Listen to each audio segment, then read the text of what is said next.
of all, domestic violence is haram in Islam. To beat a woman is haram.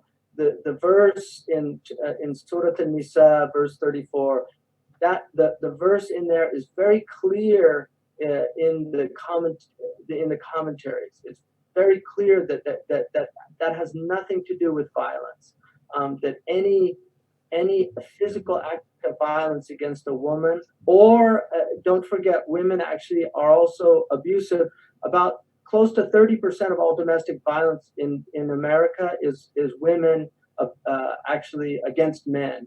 So men are also abused physically, and a lot of men, and I'm one of them, because I've never hit a woman, and like I grew up learning that you do not hit women, and so there are men who actually will be their wife or their spouse or whoever will get violent with them, and they won't fight back. And ER doctors know this because they've seen men who come to ER with boiling water had been poured on them when they were sleeping or something like that because of some of these domestic disputes. So it's not just the women, but the majority, undeniably, the majority of around 66% in the U.S. I don't know what the stats are in U.K.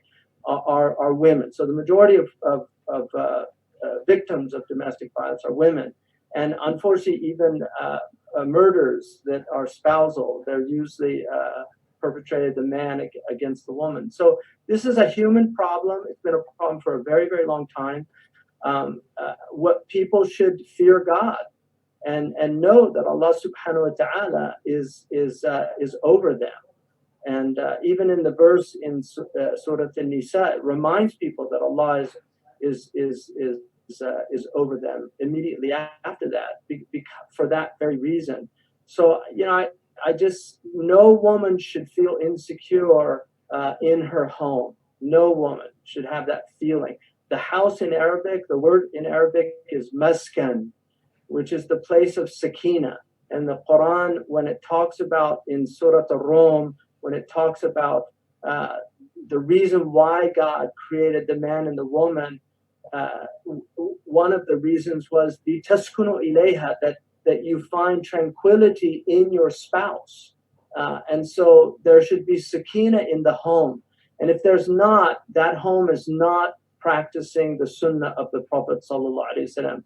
We know that the Prophet never raised his hand to hit a woman, a child, or a servant. And that's in the hadith. So the sunnah of the Prophet is never to raise his hand against a woman, a child, or a servant. And if you're doing that, you're not following the sunnah of the Prophet ﷺ. So I would just remind people of that. I mean, one of the interesting verses in the Quran in Surah Maryam, where Mary, when the Annunciation happens and she sees the angels, she seeks refuge in Allah, and then she says, "In kunta taqiyya," if you have taqwa.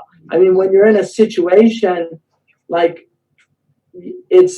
if the person has an ounce of piety in their heart, and that woman reminds them, that should be something that stops them from doing that. But women have a right to be safe and secure in their homes. And I would just add to this, and this is a very important component. Understand that your husbands right now are probably in there's anxiety, there's concern about their jobs, where they're going. These are all real, and they create an immense amount of mental stress. And so it's very important that a woman understand that, especially if she's being provided for generally by that husband. I mean, sometimes both spouses are working, and that's a very different situation. But when the husband is the main provider for the household, it's very important that the woman really help him in that as his partner, and just be a source of solace for him. And because some relationships, you can have unfortunately people that are always complaining, or they just goad the person, or they push buttons, as they say in modern parlance, and some spouses, whether it's male or what push to get a certain reaction from the husband or the wife. So, oh, you're just like your mother, or, oh, you're just like your father. And then that just sets them off.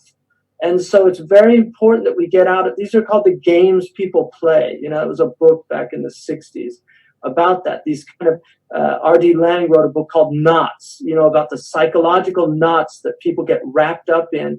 We have to break these patterns. We're human beings, we're intellectual and spiritual beings, and we have the capacity to break patterns. And this is very important. And I'll just give you one example from my own life to drive this home. Years ago, you know, I had one of my sons was very slow, and it was hard to get him out, and we had karate lessons, you know, and so they had to go, and it was actually taekwondo, but he was late, and I got upset with him, and I really let him have it, not physically, but, and I looked at him, and I saw myself with one of my own caregivers when I was younger. And I realized that I was doing, it was the tapes of my youth being replayed on him. And I literally drove back home and just told him, we're going to start over. And I did it differently. So I broke that tape.